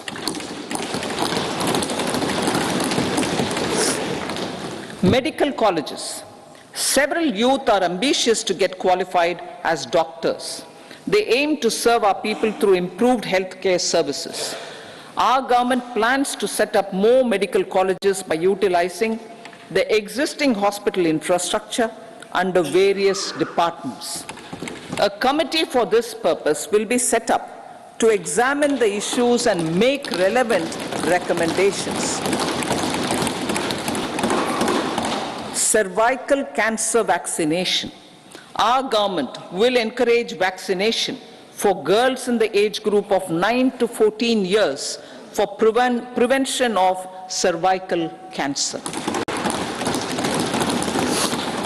Maternal and child health care. Various schemes for maternal and child care will be brought under one comprehensive program for synergy in implementation. Upgradation of Anganwadi centers under Saksham Anganwadi and Poshan 2.0 will be expedited for improved nutrition delivery, early childhood care and development. The newly designed U-Win platform for managing immunization and intensified efforts of Mission Indradhanush will be rolled out expeditiously throughout the country. Ayushman Bharat. Healthcare cover under Ayushman Bharat scheme will be extended to all ASHA workers, to all Anganwadi workers and helpers. Agriculture and food processing.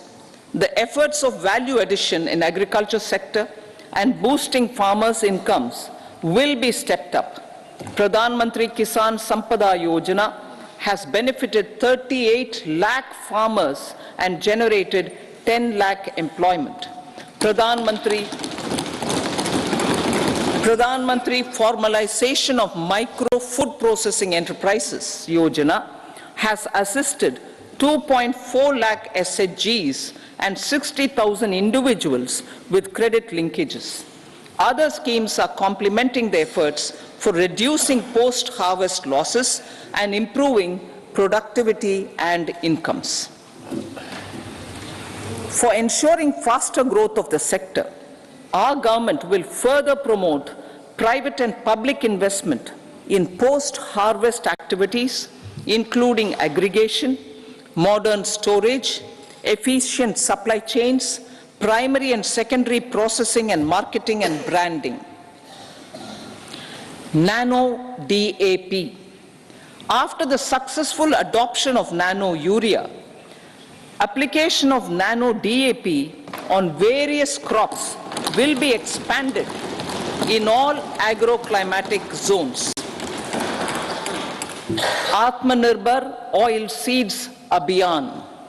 Building on the initiative announced in 2022, a strategy will be formulated to achieve Atmanirbharta for oil seeds such as mustard, groundnut, sesame, soya bean, and sunflower. This will cover research for high-yielding varieties, widespread adoption of modern farming techniques, market linkages, procurement, value addition, and crop insurance. Dairy development. A comprehensive program for supporting dairy farmers will be formulated. Efforts are already on to control foot and mouth disease. India is the world's largest milk producer with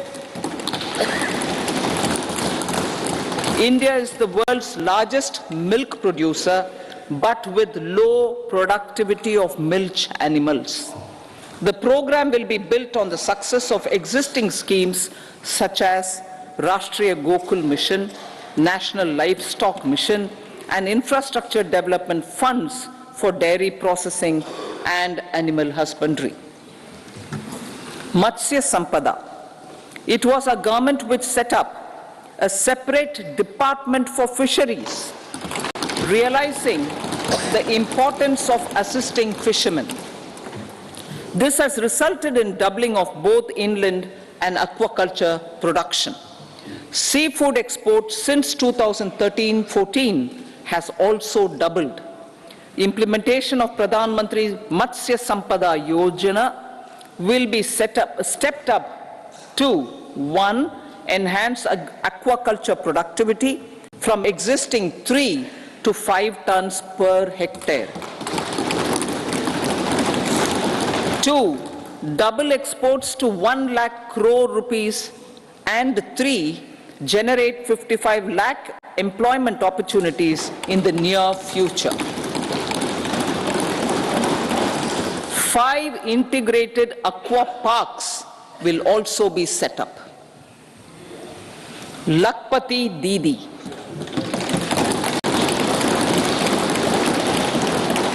83 lakh SHGs. 83 lakh SHGs with 9 crore women are transforming rural socio-economic landscape with empowerment and self-reliance. Honorable Speaker said, their success has assisted nearly 1 crore women to become Lakpati Didi already.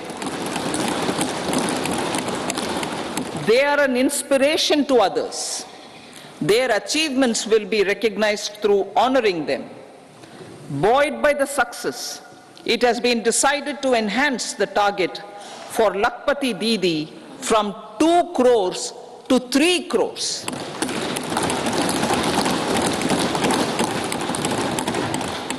Technological changes, new age technologies and data are changing the lives of people and businesses. They are also enabling new economic opportunities and facilitating provision of high-quality services at affordable prices for all, including those at the bottom of the pyramid. Opportunities for India at the global level are expanding. India is showing solutions through innovation and entrepreneurship of its people.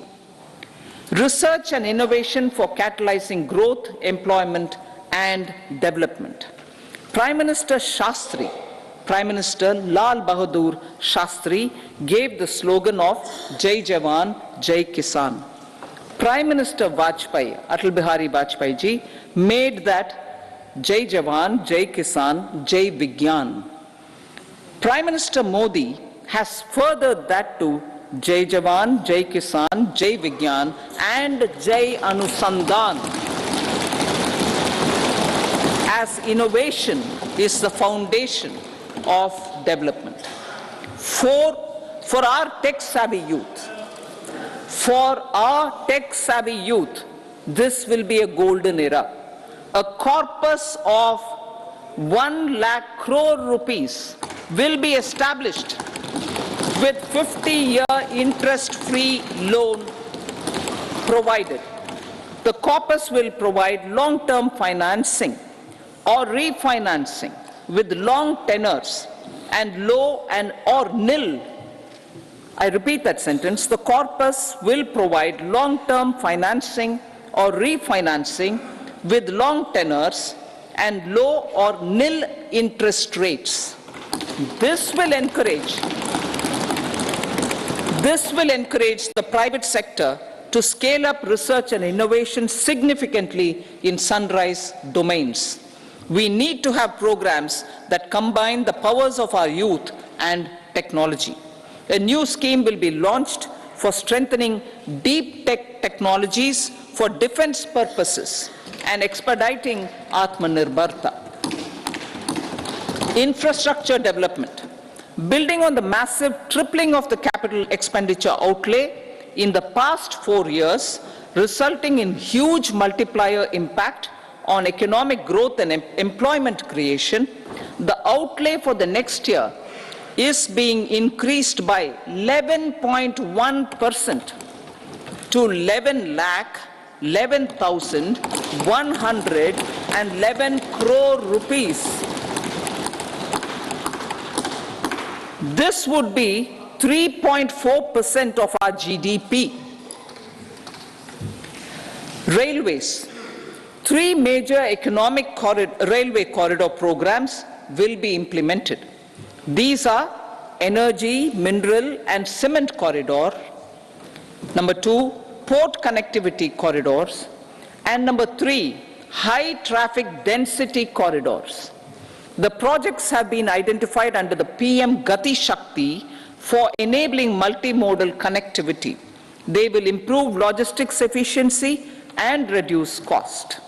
The resultant decongestion of the high traffic corridors will also help in improving operations of passenger trains, resulting in safety and higher travel speed for passengers. Together with dedicated freight corridors, these 3 economic corridor programs will accelerate our GDP growth and reduce logistic costs.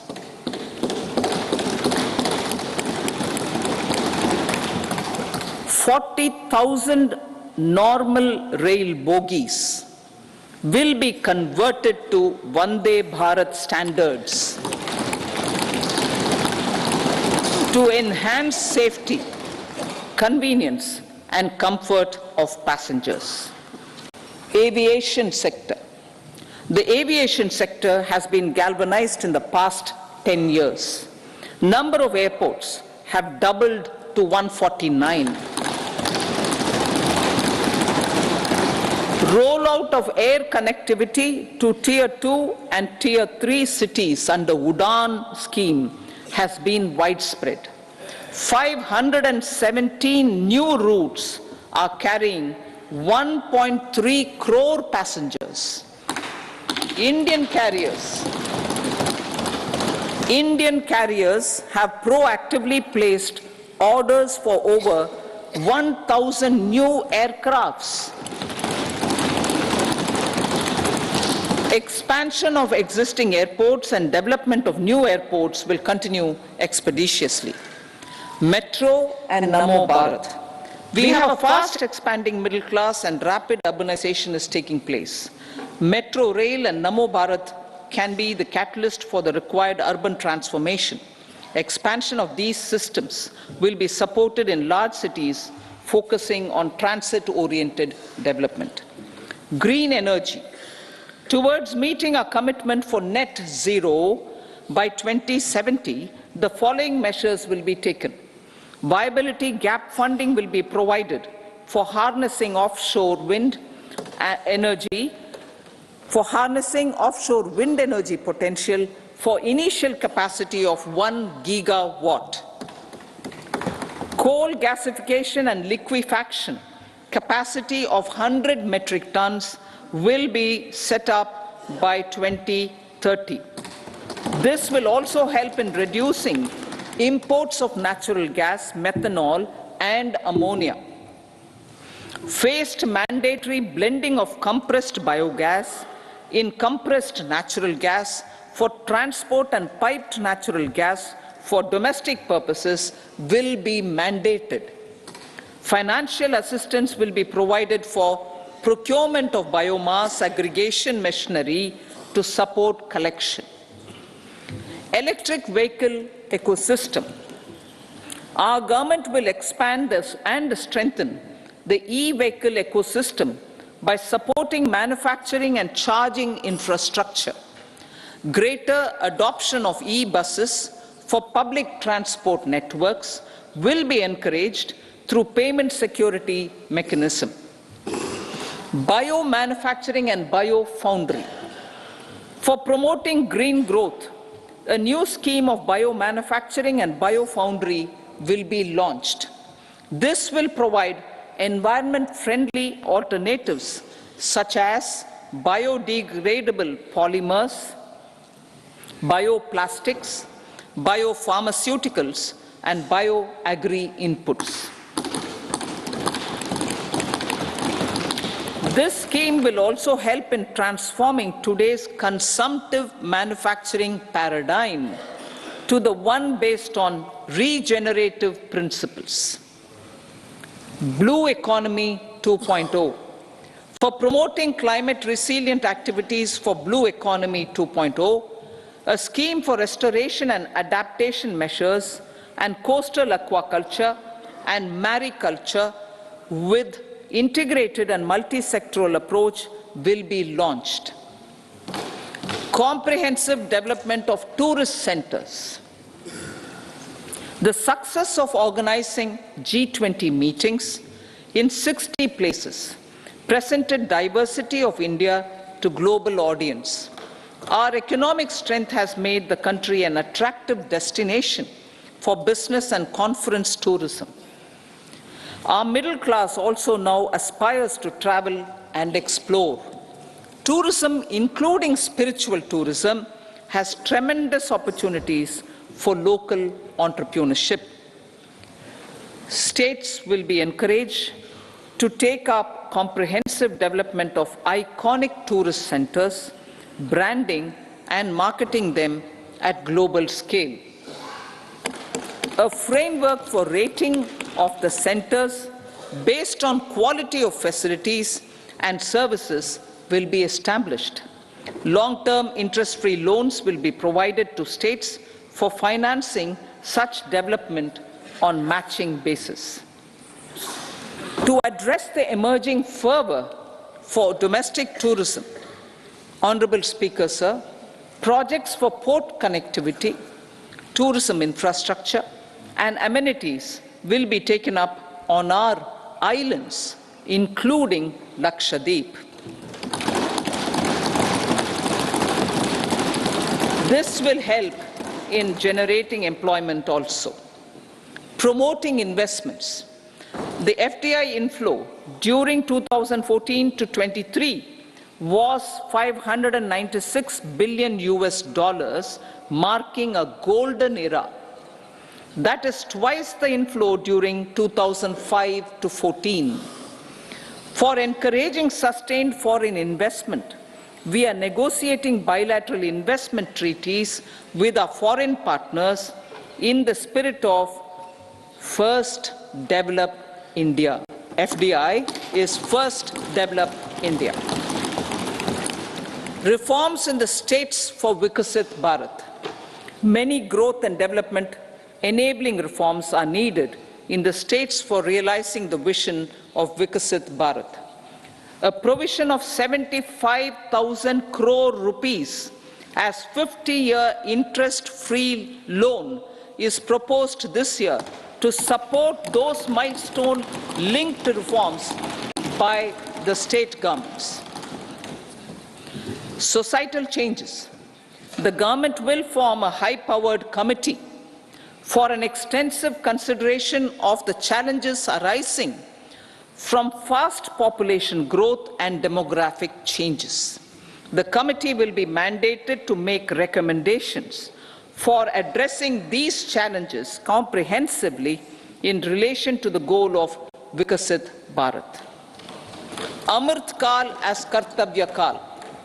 Our government stands committed to strengthening and expanding the economy with high growth and to create conditions for people to realize their aspirations. Honorable Prime Minister, in his Independence Day address to the nation in the 75th year of our Republic, said, and I quote, "We commit ourselves to national development with new inspirations, new consciousness, new resolutions as the country opens up immense possibilities and opportunities. It is our Kartavya Kal." Unquote. Every challenge of the pre-2014 era was overcome through our economic management and our governance. These have placed the country on a resolute path of sustained high growth. This has been possible through right policies, true intentions, and appropriate decisions.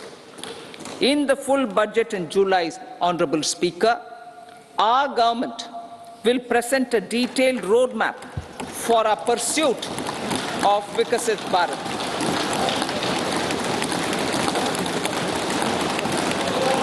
Revised estimates of 2023-24.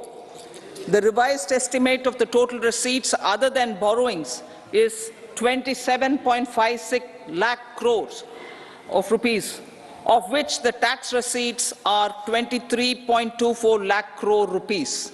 The revised estimate of total expenditure is 44.90 lakh crore rupees. The revenue receipts at 30.03 lakh crore rupees are expected to be higher than the budget estimate, reflecting strong growth momentum and formalization in the economy.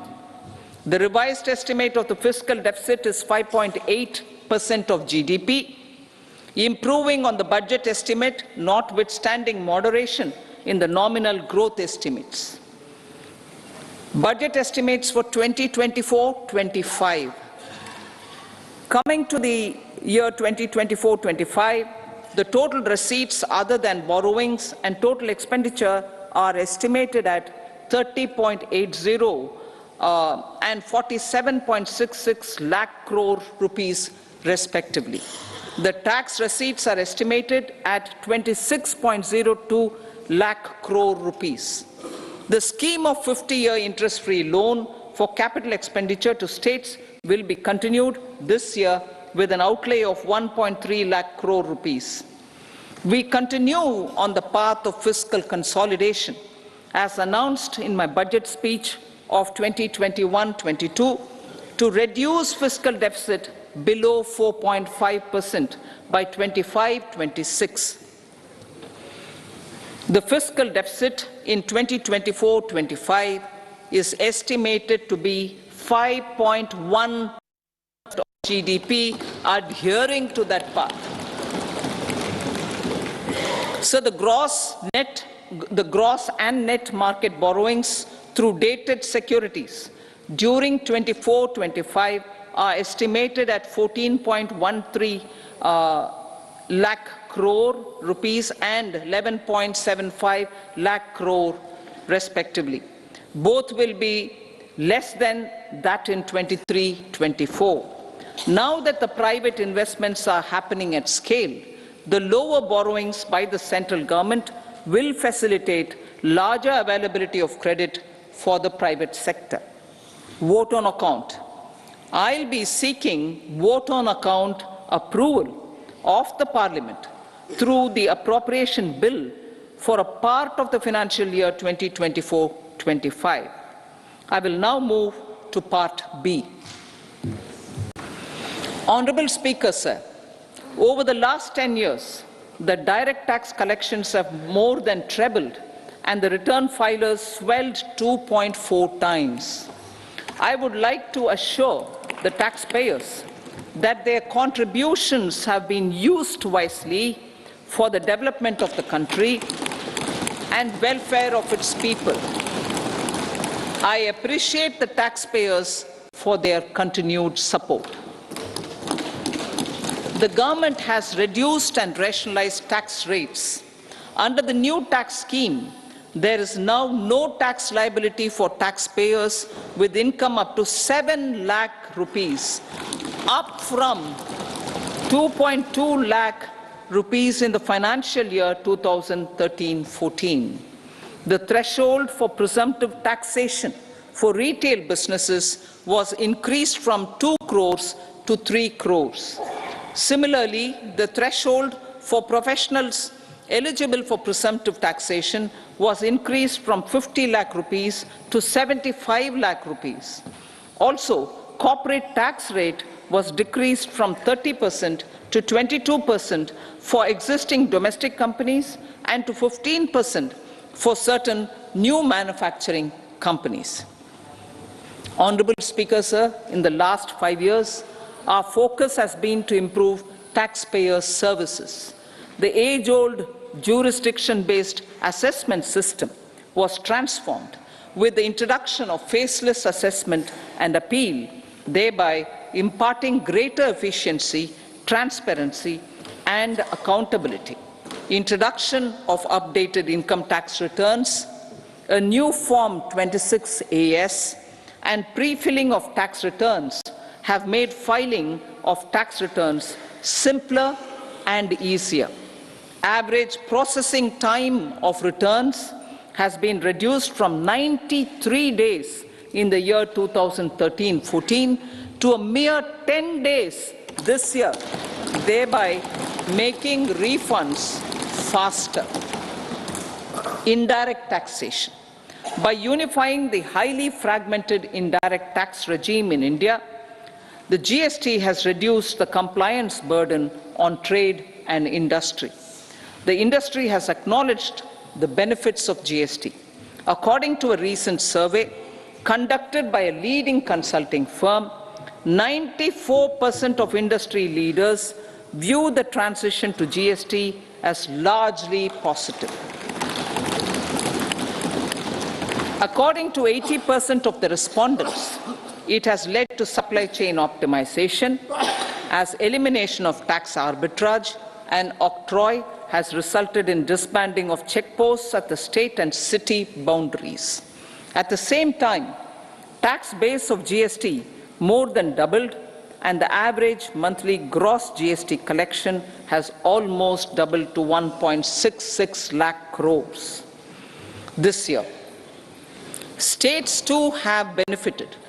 States' SGST revenue, including compensation released to states in the post-GST period of 2017-18 to 2022-23, has achieved a buoyancy of 1.22. In contrast, the tax buoyancy of state revenues from subsumed taxes in the pre-GST 4-year period of 2012-13 to 2015-16 was a mere 0.72. The biggest beneficiaries are consumers, as reduction in logistic cost and taxes have brought down prices of most goods and services. We have taken a number of steps in customs to facilitate international trade. As a result, the import release time declined by 47% to 71 hours at inland container depots, by 28% to 44 hours at air cargo complexes, and by 27% to 85 hours at seaports over the last 4 years since 2019, when the national time release studies were first acted. Tax proposals. As for tax proposals, in keeping with the convention, I do not propose to make any changes relating to taxation and propose to retain the same tax rates for direct and indirect taxes, including import duties.